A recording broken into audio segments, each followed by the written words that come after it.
Hey guys, welcome to the Dialed In podcast. This is the low equity edition. Today we are joined by Richard Licon or Licon? Licon. Licon. Thank you so much for clarifying that. Richard's based out of South Orange County. Before I introduce Richard a little bit more, we're always sponsored by RocketBotLeads.ai. What they do is they provide direct-to-agent, direct-to-MLS leads that you can get quicker than you can get through any of the data aggregators out there. So there's a major advantage to working with RocketBotLeads.ai. If you guys want to work with RocketBot Leads, there is a coupon code down below here in the description as well as in the ticker down below. Richard, you and I met a long time ago, I think in the Elephant Challenge. Correct. And coincidentally, we're kind of from the same area. Correct. Tell me a little bit about yourself. So a lot of my work has been in medicine as a physician assistant in surgery, but my father was a real estate developer who years and years ago, and again, he went from a truck driver and did this all on his own. So he did some developments in South Orange County area, and then and that's pretty much where my real estate interest came in. And so therefore, so I picked up my license several years ago. Wasn't able to do much with it, came back and basically speaking, using real estate now as my future quote unquote career.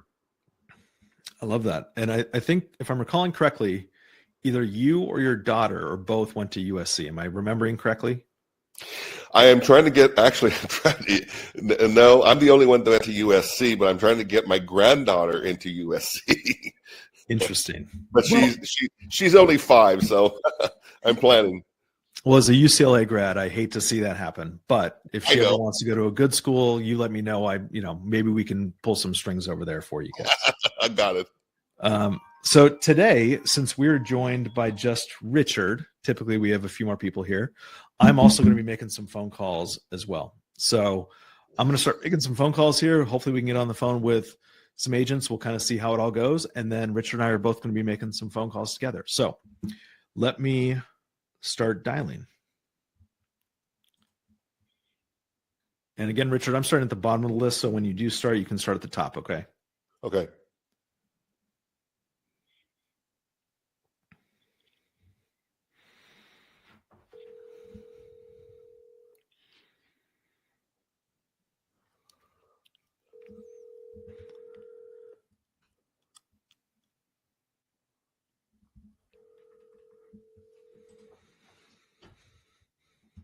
Hi, you reached Jack. How many times are you calling? 3? No, I'm just going to call once. Okay. I have my system. When I'm calling from my system, it double dials every single time. Yeah. But since I'm doing it for my cell phone, I'll just dial once. Yeah.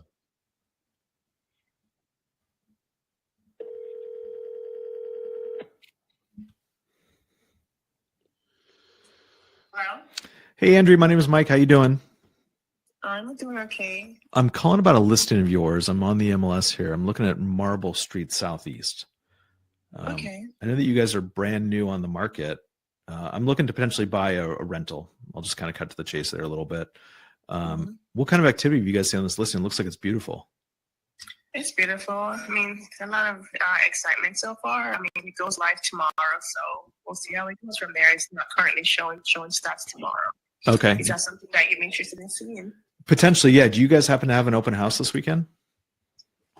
We're thinking about it. Just have to work through the details with the sellers. Okay, cool. Are you local? I'm not local, but I have a partner who lives in Concord, and so she can go over and see it whenever it's available. Okay. Yeah. She a realtor? Can she schedule a specific appointment for you, or not really? She's not an agent. She's just a friend of mine who's a partner who we buy properties together. And like I said, we're looking for rentals. Do you think that this would be a good rental? I think so, but I guess it depends on your, business strategy, right? And what your typical product is. So I guess that will be a decision. Yeah. I guess I'm just kind of curious because you're the expert here. Do you have any idea what this would rent for? I have not done the comps on rentals right now. Yeah, I'm just really focusing on the what they call it, the listing. So I couldn't tell you exactly what, but just based on the rent in the area, I think it would be favorable for rental. Is that brand new home. I shouldn't see why anyone would want renting it. It's got a great floor plan. Is it an HOA by chance? No. Okay, cool. Those are always a pain in the butt for rentals. Sometimes, yeah. So it's no HOA, so yeah. Okay, good. I know that you guys are about to go live and then kind of see how it all goes. But if I came in with a cash offer on this, do you think that there's any flexibility in the pricing at all? That was something that I'd have to present to my sellers and see if they make a consideration. I'm not sure what the offer would be. Okay. We just bought one in Concord maybe last month or the month before. I forget which one. But what we did initially is we offered cash. The issue with that listing was that there just wasn't enough equity in the home for them to accept a cash offer. And so what we did instead is we presented them with an offer where instead of coming in with a conventional loan, what we did is simply took over the loan that's already in place. And we were able to pay the sellers their equity. We were able to pay the commission to the agent from our side to maximize the seller's equity. I was curious if there's any possibility of the sellers considering that type of a sale on this property. I would not know what. You'd have to present whatever your offer was, or I'd be presenting to them. I would know for sure. Okay, cool. Yeah, I'm happy to do that. Have you ever done a transaction like that before? Like you're talking about loan assumption? Yeah, it's kind of similar to a loan assumption. It's kind of like an informal loan assumption, if you will. Informal? No, I've not done that before. Okay, cool. So like I said, the advantage for the seller, first of all, is we can close whenever they want. The problem with a formal loan assumption is that it can take 3 to 6 months depending on the lender, the type of loan it is, and all that sort of thing. And so we can close on the seller's timeline whenever they want to. In addition, what we do is we're able to pay, like I said, your commission so they don't have to. So I think I did some research while you're kind of speaking here. It looks like this is kind of a lower equity situation for the seller. Does that sound about right? When you say lower equity situation, what does that mean? It looks like, well, have you done a net sheet for the seller? I mean, I've done that, but what do you mean when you say a lower equity situation? It looks like there's about 12% equity in this property before you take out any sort of commissions and closing costs and that sort of thing. Okay. So if it's a low equity situation, what does that do with regards to your assumptions? It doesn't do anything with regard to the assumptions at all, but based on the equity position, it looks like their net or so would be around $17,000. Does that sound about right? I can't disclose that at this time. Yeah, that's okay. That's just based on the information I have. I do know that they have a $355,000 loan on the property, and you guys are priced at $405,000. So the way that we kind of take a look at these things is because we come in, pay commissions and closing costs and that sort of thing. That's basically 6 to 8% or so that the sellers don't have to pay at close, right? So I don't know what your arrangement is with the seller, but if we came in and paid all those closing costs, what we were able to do is maximize their equity at closing. So that's what I mean by low equity. Does that make sense? I don't see, but I'm very visual, so I have to see what is it that you're presenting and referencing. Got it. Well, my offer basically, if I were to present something like that, again, I don't know if you guys are even considering something like that, but it would simply be, we're happy to pay the asking price on the home. We would simply take over the loan, so the loan would stay in place. As I've said multiple times, we're taking care of commission and closing costs. So when you say the loan would stay in place, you're saying the loan would stay in place in the seller's name? That's correct. Yep. Okay. Yep. So I don't think that, my sellers will be looking forward to take that risk on. Oh, why not? Why wouldn't you take the loan in your name if you're assuming the loan? Well, I'm not assuming the loan. That's the thing. That's the difference. So what you're talking about is a formal assumption. What I'm talking about is an informal assumption. So it's a little bit different. Right. So an informal assumption, the loan stays in place. We simply buy the house as is, keeping the loan in place. So the property changes hands, changes ownership, right? But the loan stays in place in the seller's name. Okay, understood. I have to see what is it that you present. So if you would like to make an offer, I will present it to my sellers. Awesome. I'll do that. While I have you on the phone really quickly, do you happen to have any other properties listed that we can possibly take a look at that might be good rentals? Not at this time. No. Okay, no problem.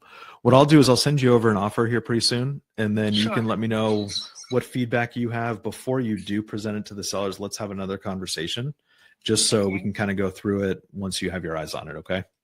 Okay, sure. Thank you. Okay. Have a great day. You too. Thanks. Bye-bye. Okay. Richard, give me some feedback on that phone call. That's the first agent phone call I've made in over a week. So she had no idea what you were talking about. No idea, right? She was absolutely clueless. And Absolutely she was clueless. coming up with excuses of, well, I can't give that information, or I don't do that. She has no idea. Yep. I felt myself getting a little spicy there. I hate when I do that. But again, this is my first phone call in about a week or so, so I'm definitely off my game. But when they say I can't disclose that right now, we have all the information in front of us, right? We know the situation. We know what the asking price is. We know what the mortgage balance is. It's no surprise to us.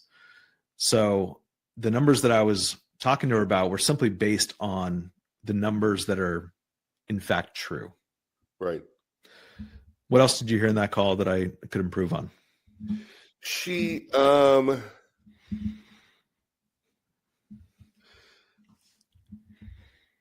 thought the rapport was fine from your standpoint.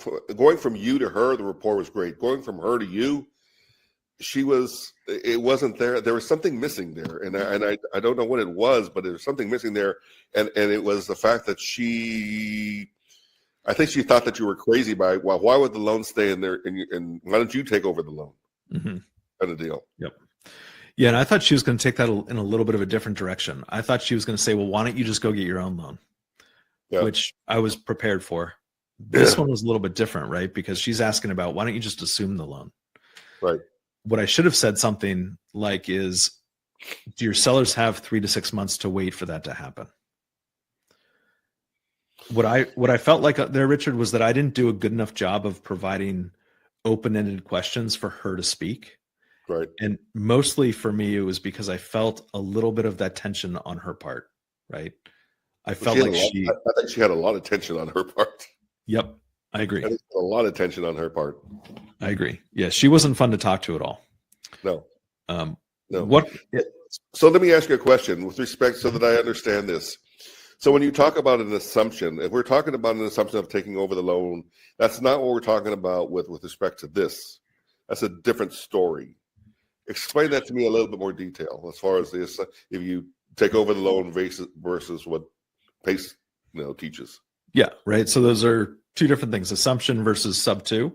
Right. The easier way to communicate it is assumption versus informal assumption. Right. And so formal assumption, what I do is I go to the bank, I say, I want to buy this property, but what I want to do instead of me getting a new loan is take over the loan based on my own credit and my own capability of repaying that debt. Right. So I have to submit all of my forms. I have to submit tax returns. I have to qualify for that. And generally it takes some time, especially with some of the more niche type of loan products like FHA or VA. Those take a little while for me to formally assume them. How long do they normally take? It depends on the lender. I've heard horror stories of 6 months plus. I've heard on average between 8 months and so like 2 to 4 months, somewhere in that range. So that's a formal assumption. I'm qualifying for that new loan. The loan's going into my name. And you have to qualify for that. I have to qualify for it, right? So those are the two big things. I have to qualify for it and it goes into my name. Right. And then of course it takes time. So an informal assumption or SubTo in this case, what we simply do is we come in, the mortgage stays in place at the time of purchase. Right. The property changes ownership to us in whatever entity or personally, however we want to hold the title in that property.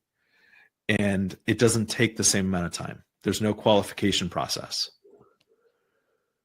So basically the seller becomes the bank. The seller becomes the bank. That's exactly right. And when it's structured correctly, the seller does become the bank. And what I've seen a lot lately, this is me going on my quick 30-second soapbox here, but what I'm seeing a lot of recently are people doing subject to deals without the seller being properly protected. And in fact, there's a ticker on the bottom there, SubToSafely.com. What we do on that website is show people how they can properly structure a subject to deal.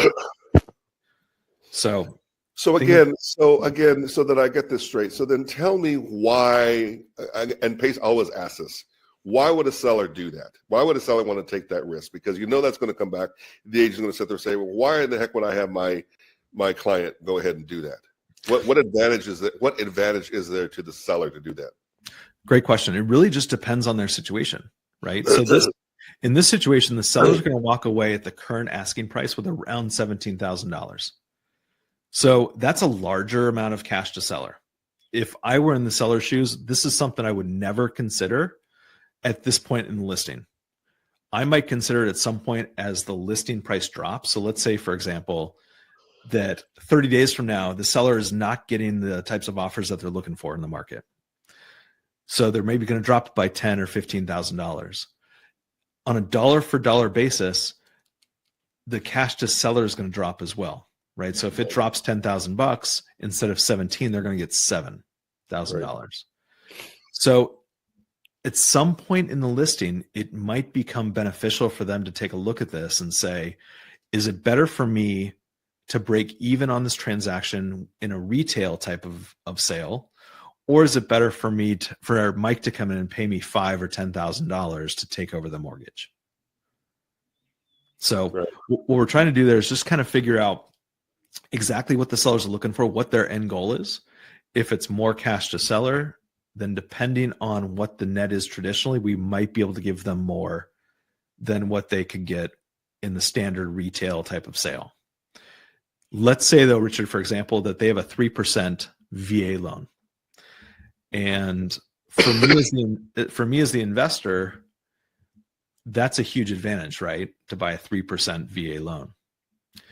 So if I'm buying a 3% VA loan, I can go one of two different ways. I can either formally assume it, or I can informally assume it. If I formally assume it, it's going to take some time. And if I'm not a qualified veteran, then it's not going to come off of their entitlement amount in the first place. Right. If I'm just a civilian, then it's not going to come off of anything. So it's time. And then also it's still going to be on their entitlement amount, DTI potentially. Whereas if I come in and take over the mortgage SubTo, I can close in a week. It really just depends on what the sellers are looking for. I didn't quite get to that in this situation because she was a little bit of a pain. Yeah. Yeah, no, I'm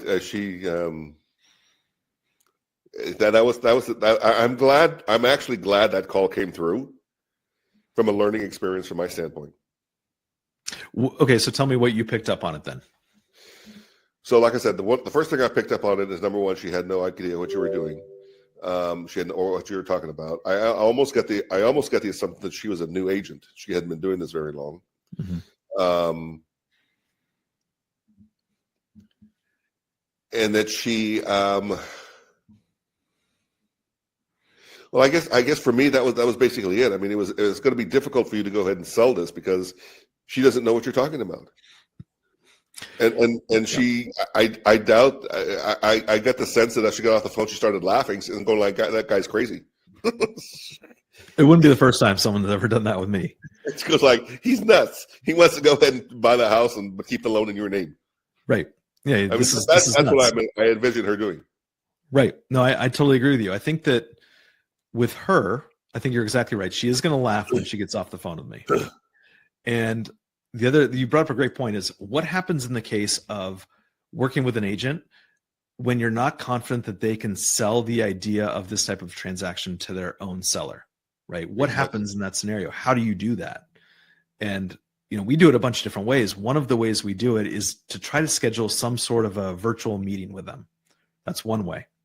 So we can hop on Zoom. We can explain to them exactly how the process goes, how they're protected.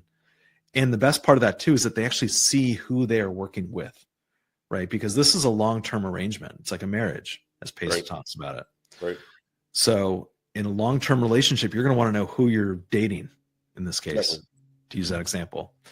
The other thing that we do too is I will sometimes film a conversation directly with the agent themselves, and then send it to the agent. So I'll film a Zoom meeting with the agent.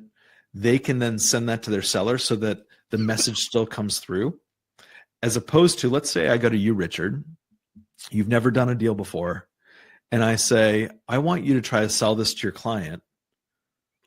How do you think that's going to go if you've never done it before and I'm not there to communicate it? Not well. Not well. Not right? well. So what I have to do as the investor, as the experienced person, is give them the resources they need to properly communicate it, as opposed to playing the game of telephone. Right. I want you to say this, and then she says something else. Or she doesn't convey it correctly, or she conveys it and she doesn't. Well, bottom line is they wouldn't know how to convey it correctly. There's no way she can convey that correctly. You wouldn't get the deal done. It just wouldn't happen. Nope. You would have to go directly to the seller. Yeah. So what do you think one question is that a seller's going to ask her if she's trying to present it without my resources or input? Say that again. What question is the seller? Let's say that you're the seller in the situation, but you've never done a transaction like this. This is brand new to you. What type of questions do you think that you are going to ask your agent? Your assumption, by the way, is that that person is the real estate expert. Right. Right. So what questions would you have for your real estate agent with regard to this type of transaction? Well, I think the first thing I'm going to ask is, tell me more about this and how does this work and what is he talking about? Mm-hmm. And the first thing is like, what is the advantage of leaving the loan in my name to me, and what is the advantage to him? Mm-hmm. Less concerned about what it's me that I'm concerned about. What do I get out of it, and why would I go ahead and do that? And what is the benefit to me on a long-term basis? And most importantly, how am I secured in making sure that this guy isn't going to potentially rip me off? Totally. Yep. Those are all great questions. Where's my security? Yep, exactly. And so as the agent who is unfamiliar with this type of transaction, trying to explain that to a seller is not going to go the way that you're hoping it will. No. As the investor, it's just not. So that's why you try to control the conversation as much as you possibly can in the way of providing them with resources, so that it's not the agent explaining it, it is ultimately you. Right. So is this written, and I know I've heard this over and over and over and over and over again, and it has sunk in my brain, but it's still, is this written down in the vault to pull out? In other words, just the high points, and as far as how this works? It's definitely in our Facebook group. You could probably search, benefits of SubTo or ways to properly structure a subject to transaction. Okay. But as the website SubToSafely.com gets built out, you're going to see a lot of that information in there. So that's a good place to go. What's it called? SubTo what? SubToSafely.com. Okay.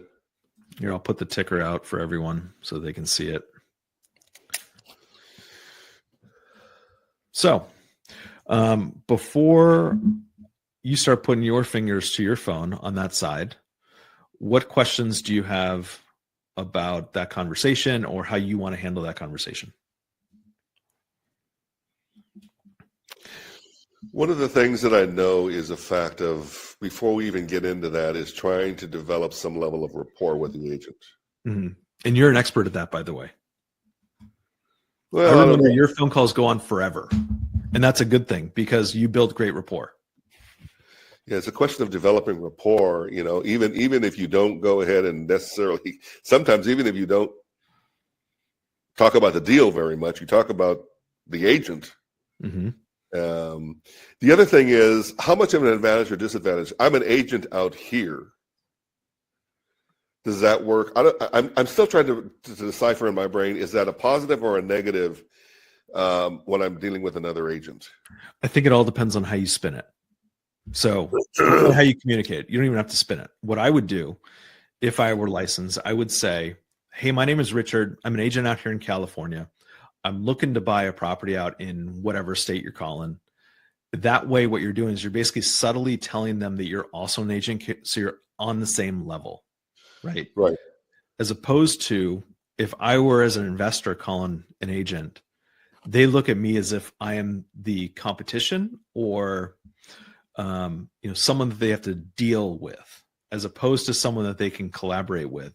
which is, I think, more of an automatic reaction to agent compared to agent to investor. Do I saying that I'm an agent, I'm looking to buy it? Am I looking to buy as for me, or am I looking to buy for a buyer client that I have? Well, I don't think you ever want to represent yourself as you're representing a client who doesn't exist. Exactly. What I would do is just say, I am looking to potentially buy a house myself, or my partner and I are looking to buy a house, Right. Something along those lines. Right.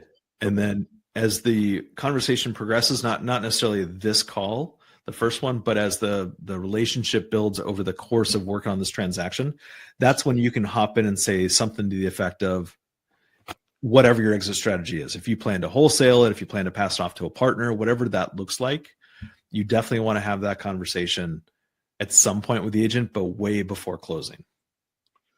What have you found to be your best exit strategies in terms of this? I love wraps. Love them. Wraps are my favorite. Because I live in Texas, and it's very, very difficult to cash flow on a long-term rental here in Texas because of our taxes. So I love being able to buy a SubTo at 3% and being able to sell it at 7.5 to 8%. Well, yeah, or higher. Yeah. So that's my idea of cash flow here in Texas. Now there are disadvantages to that, though, right? Because I'm not getting any of the ownership advantages. Right. I'm not able to use any deduction for interest, for depreciation, for all of those sorts of things. I cannot use. I don't get any sort of appreciation as the property increases in value. But what I do get is a lot of cash flow. So you hold them. Mm-hmm. I like to. For what period of time? As long as I possibly can. Yeah. The advantages of wrapping it for me, for example, are that once I have a mortgage on it, I can essentially, unless a borrower comes in and says, hey, Mike, I want to basically just pay you off in cash, I can keep that mortgage in place as long as I want to. And I can just write that into my agreement. Meaning, let's say that I sell you a house at 7% interest, and the interest rates drop to 4%, and now you can qualify. Yeah. What I have written in my agreements is I basically get first right of refusal to match or to beat any sort of qualified loan application that you've received from any other lender at all. So I'm going to keep that loan as long as I possibly can. And having that loan is my asset now. I can go leverage that asset in different ways. And that's what I love about doing wraps. So wholesaling it off where you're at is not very much to your advantage. Wholesaling a subject to deal scares me a lot. And I've done a lot of them because I have to trust that the person that I sold it to is going to make the payments.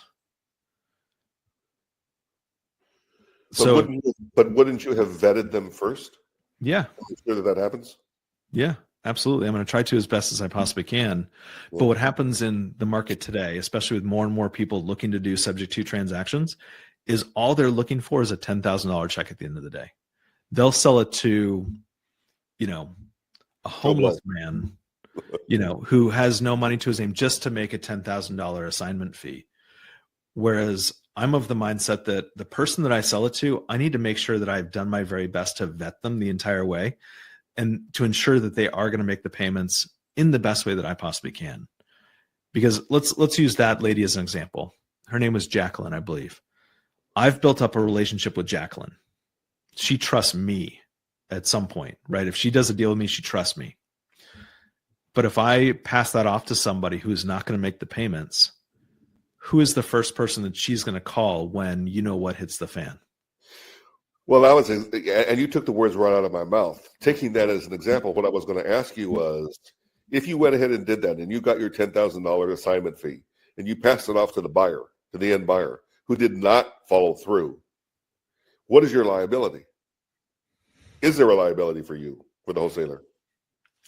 It depends on the state and whether I've properly communicated it. That's the only situation that I can think of where I'm legally liable if I don't properly communicate my intention beforehand.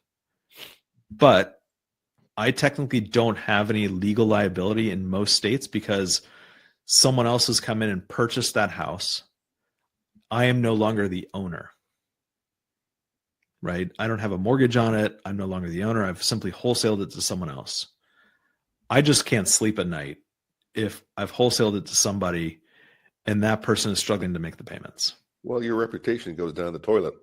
That's all that I have, right? Their reputation goes down the toilet, and they're not going to do business with you anymore. Exactly. That's exactly right. Yeah. So that's my concern with wholesaling. I think wholesaling is great, but you have to make sure that the people that you sell the deals to are vetted financially and that they are more responsible than not, a lot more responsible than not. Would the end buyer know? I mean, would the end buyer, do they have to make payments? My understanding is the fact the end buyer is going to buy this thing outright from the seller, and we're still using, but the seller would still be the bank, and they would still have to make payments to the seller unless they purchased it at 100% purchase. When you say outright, what do you mean? In other words, the seller, the end buyer sits there and says, let's say the sale of the house is $450,000, $450K. Mm-hmm. So the end buyer gives $450K. So the purchase price doesn't matter necessarily as much as the structure of the transaction matters. So if I come in with cash or if I come in with a new loan, both of those scenarios most of the time are going to wipe out the current mortgage, right? Which means that the seller just doesn't have any more liability with regard to that mortgage. Right. But if I come in and I buy it SubTo, then that loan stays in place. The sellers are technically still liable and responsible for making the payments on that. So that's why we make sure to structure it such that the sellers actually get a promissory note and a deed of trust that mirrors exactly what their mortgage is at the time of closing. So if you think about the chain of payment, what happens is on a monthly basis, if I am the end buyer on a wholesaled SubTo deal or any SubTo deal, if it's structured correctly, technically I'm making a payment to the seller, but it's passed through to the bank, right? So I'm making a payment to the seller's note, and that's just basically passed through to the bank themselves. How is this different, or is this the same? When Pace talks about doing a SubTo deal, where he goes and brings in and tells them there is a servicing company that's going to be making guaranteed payments all the time, and that the house is going to go revert back to you if he misses or is late on a payment, which guarantees the seller their money. How is that different from what you just did, what we're talking about now with respect to if the seller is suspect, so to speak? Yeah. Because those look like two different scenarios to me.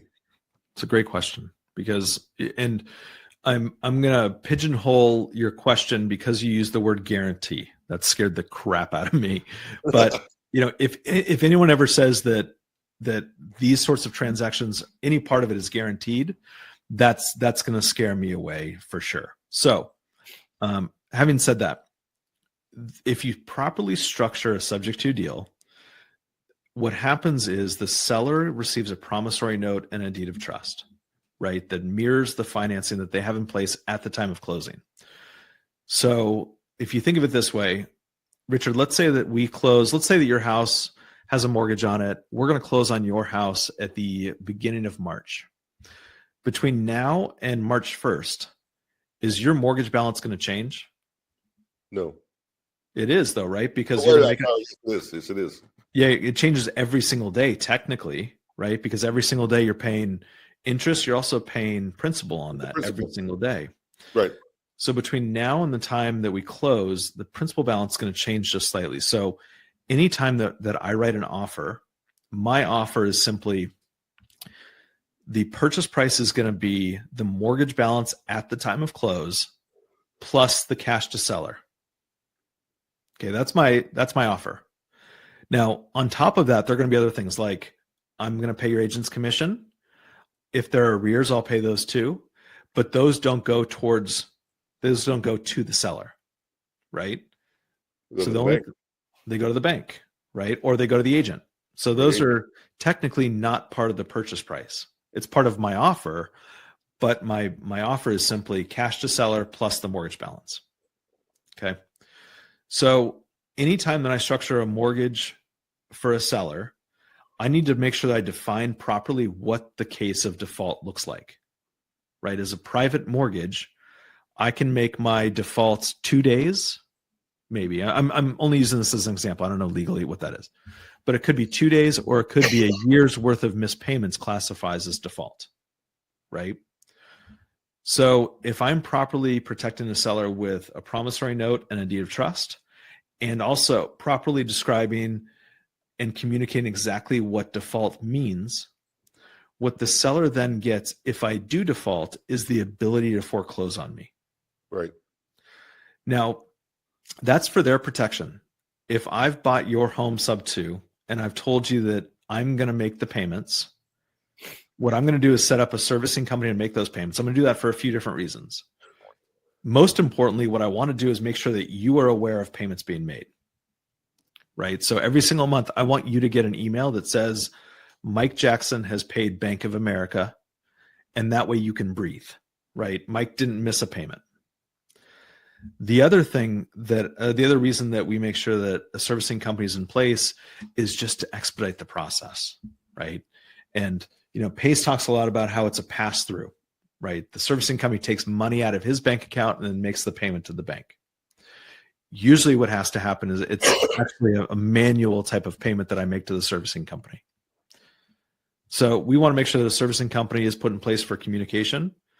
Also, just to make sure that things are being done correctly, as opposed to me telling you, Richard, yeah, I'm going to make your payment, and not make any payments at all, and I walk away with all the money.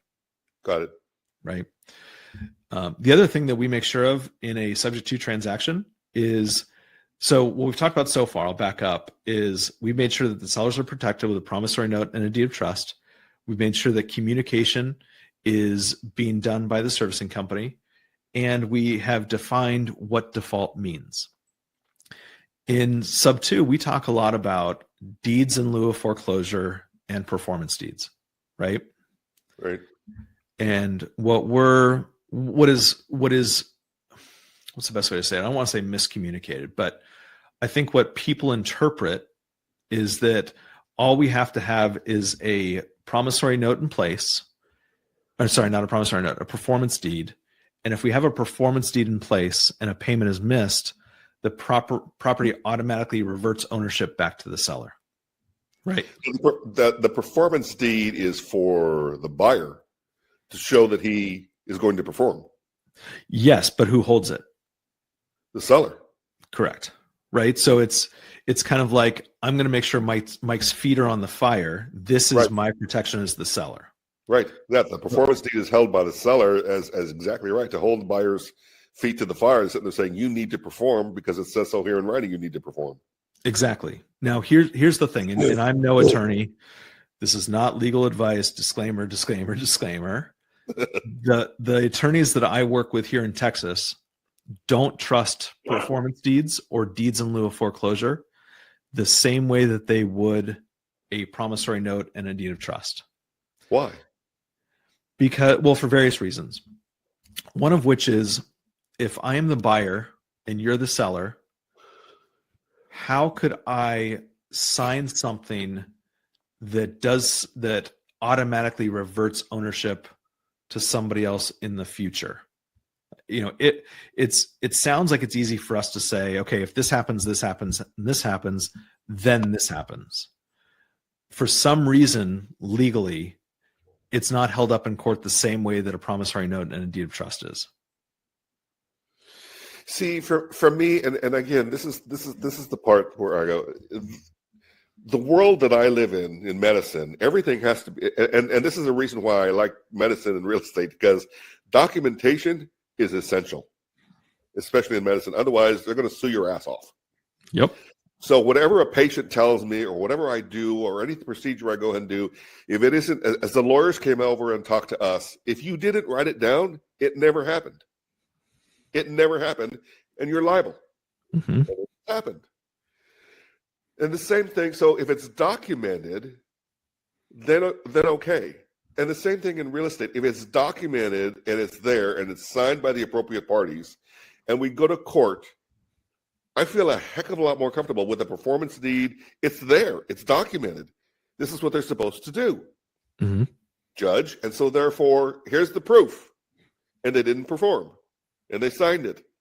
So I feel a lot, to me, documentation is everything. It is everything in both real estate and in medicine. Otherwise, you're screwed. Well, what you could do then, because I'm not saying to not do performance deeds, for example, what I would do if I wanted to be extra careful with my documentation is I would have a properly defined definition of default, a promissory note, and a deed of trust, and a performance deed. Right? It's just like that extra layer of protection. Yeah, absolutely. So you can definitely do something like that. As an extra layer, here it is. Yep. So that if we go to court and I show that, and I know that every time if we go to court and the judge says it's signed, it's in black and white, here it is. Sorry. Yeah. Exactly. So I think more documentation the better, especially when it comes to liability with these types of transactions, right? So I think that's a really great point. Is that the situation with the performance deed? Is that? I mean, you said Texas looks at them differently. Is that the same in every state? No, not every state at all. So this is very much state by state. What I would probably do is, if you're working in one specific state, reach out to an attorney there and ask them this question, because they're going to be the expert, definitely not either of us. Right. It's not universal nationwide. This is very much state specific. Okay. All right. That makes sense. So let's do this, Richard. I want to hear what I recall from our previous interactions is how great you build rapport with agents and anyone in general. So I want to hear, if we can get over your cough, I want to hear.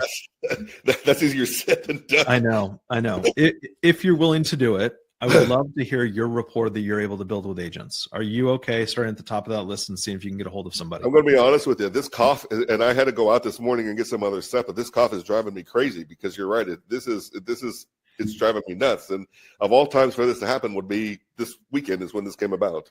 Well, what if we did this? So instead of you making a phone call, let's just leave this as an educational type of conversation with regard to SubTo. For now, yes, because that's exactly what I like. Because right now, my rapport and the way that I sound and the coughing like this is flat out rude. It's just flat out rude.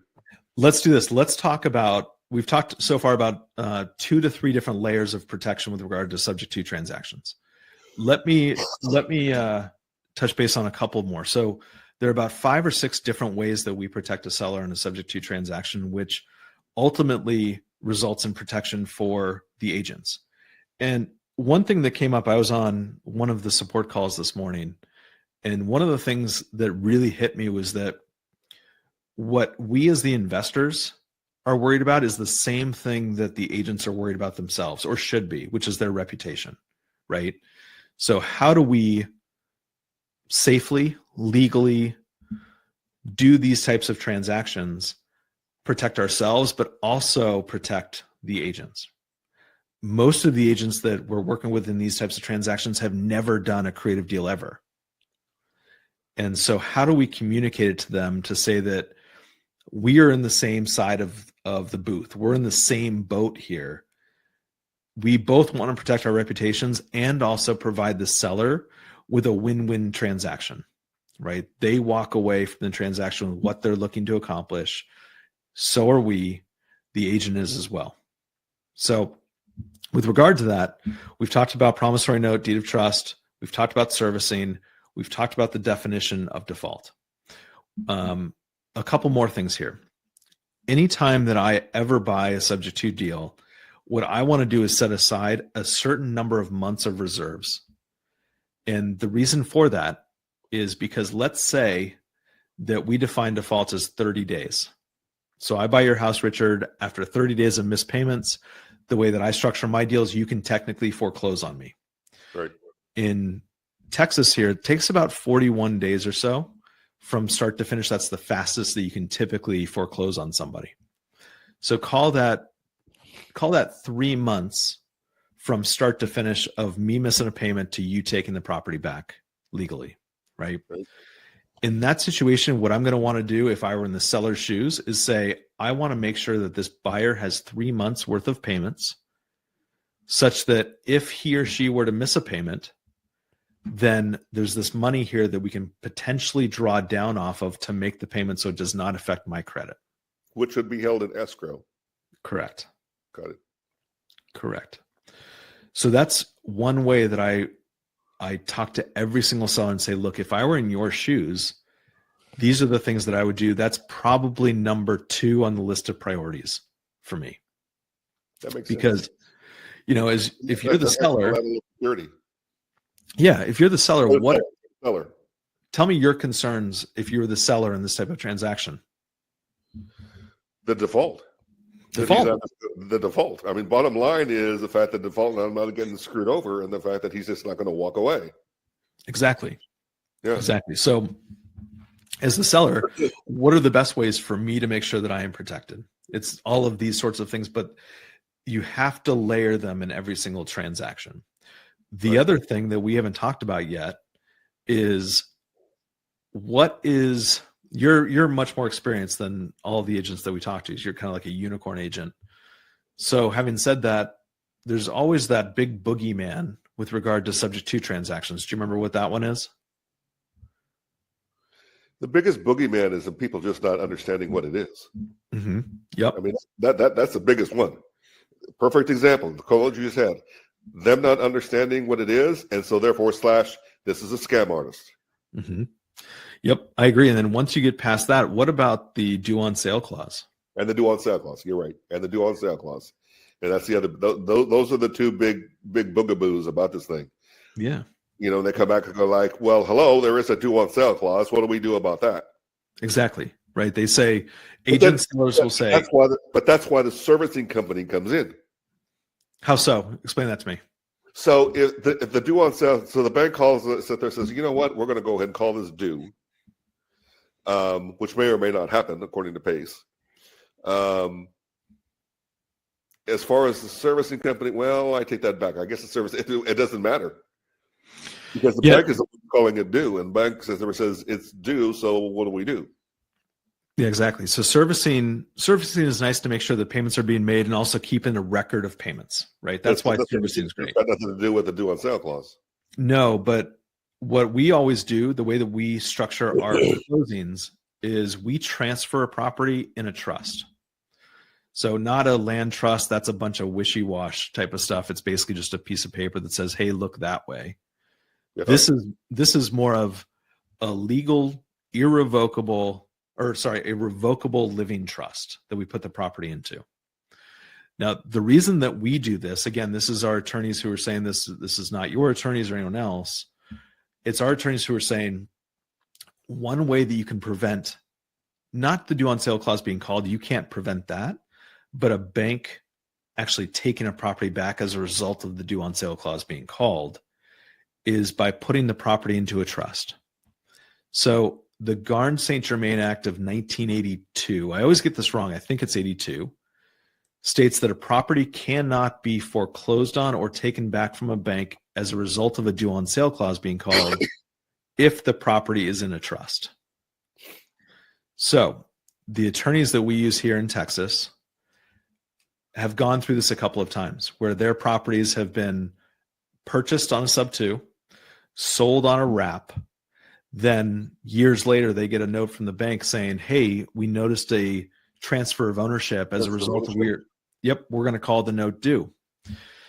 The attorney who has purchased these homes, resold them, basically just sends a demand letter and says, or a cease and desist, I don't know exactly what document it is, but it basically just says, this property is in a trust, go pound sand, and never hears back from the bank again. What is it about the trust that prevents that blocks that? It's just that Garn-St. Germain Act of 1982 specifically. I can't answer that question. There's probably 1,000 pages on why that's the case. I have not read those. So the trust is in whose name? The seller's name? It really depends on how you structure it, right? Where you are. Typically, what we'll do is we'll just call the trust the address of the property. Right. And when we transfer ownership, the beneficiary goes from the seller to the buyer. I'm trying to figure out, but I mean, it's a nebulous thing that trust is there, but again, who owns the trust when it's in that? Yep. Well, the beneficiary is all that really matters, and the trustee, right? So the trustee is usually the attorney who is writing up that agreement. And the beneficiary then was going to be the buyer. Correct. So it transfers beneficiaries. Got it. So that's just another way that you can protect against the issues that are present in every single subject to transaction. After the sale is completed and it's in the trust, does it stay in the trust in the buyer's name? Mm-hmm. It stays that way? Yeah. And that's beneficial for a few reasons, right? I mean, there's advantages to keeping things in trust and keeping things anonymous and that sort of thing. But the biggest reason that you would do that is because worst case scenario, you buy a deal, you sell a deal, whatever the end scenario is, and the bank says, okay, now you got to make sure that the payments in full are made in 30 days. That's the worst case scenario. And hopefully you've been given enough time to figure out if you can refinance, if you hopefully have enough equity in it to do something like that. But that's not a scenario either of us want to be in. Pace has never brought this up, I don't think. No, he won't talk about this. Why? That makes sense. He's in Arizona. He does a lot of his acquisitions in Arizona. It might be a state-specific thing.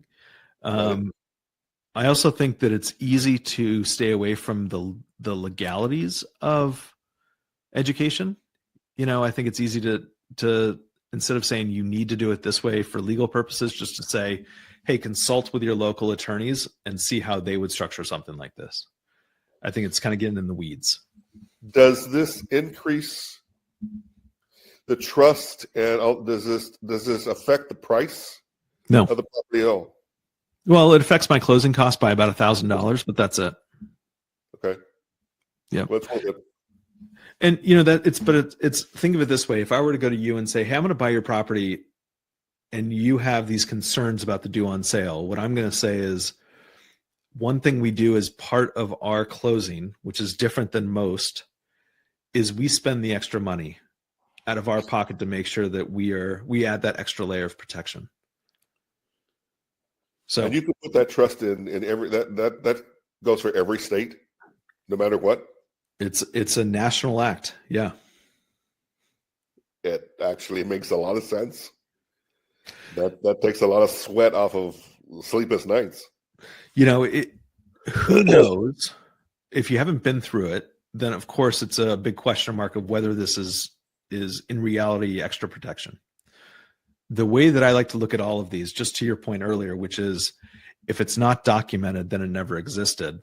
This is a little bit of a spin on that. It's just how many different layers of protection can I add to this? Right. And if I were a seller, and I always think about how I would want to respond if I were in the seller's shoes, how many different layers of protection for myself can I put on top of each other? And so this is just one of those extra layers. Yeah. As a seller, I have no problem with that. And it's not going to hurt. That's the thing, right? It's not going to hurt. It's only a pro. It's never a con. Yeah. So, those are the types of things that I think that as a community, we all have to start talking about more. How can we make sure that we protect the integrity of the subject to transaction?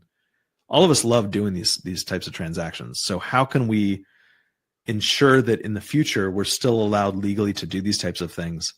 And more, how do I say it? It seems like there's a little bit more of a kind of like a renegade type of environment out there where people are just doing deals just to get wholesale fees, as opposed to how do I really do this properly, legally, in a way that's going to ensure that Richard and Mike can continue to buy these deals 10 years from now, 20 years from now. Exactly. We want to make sure we do that. And that is looking at, you're doing this as a fiduciary responsibility you have to the seller and the buyer, for that matter. 100%. I mean, Everybody involved. Yep. Yeah. So do you have a list of this written down? It'll all be on SubToSafely.com. Yeah, we're going to put all of these documents, ebooks, that sort of thing, all on SubToSafely.com, so that hopefully we can spread the word a little bit further and wider. Terrific. Yep. Okay. Well, Richard, let's close out on that. Yep. Okay. I'm sorry you're not feeling very good. Hopefully next time you come on, you're feeling better. Somebody obviously sneezed on me over the weekend that I was seeing, so obviously, and I was wearing a mask. Well, it's great to see you, Richard. I hope you have a great rest of your week. Let's make sure to stay in touch, and thank you so much. Thank you guys all for attending. As always, if you guys want the brand new on-market MLS data, visit RocketBotLeads.ai. Thank you, Richard. Take care, Mike. Bye-bye.